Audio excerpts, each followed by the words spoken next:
Hi friend देखुन इटा मोर झियो guide करुछे तार स्कूल रे ताकर फंक्शन थिला तो पब मीटिंग थिला जे पेरेंट्स मीटिंग डकैतिले सबके। प्लीज भल लागले लाइक टी शेयर टे सब्सक्राइब टे करबे। वीडियो बनाबार रे तो मते बेसी नॉलेज नहीं।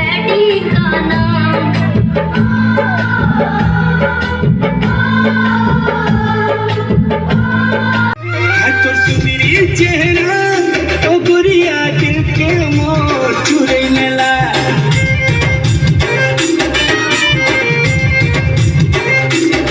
हाय तोर सुंदरी चेहरा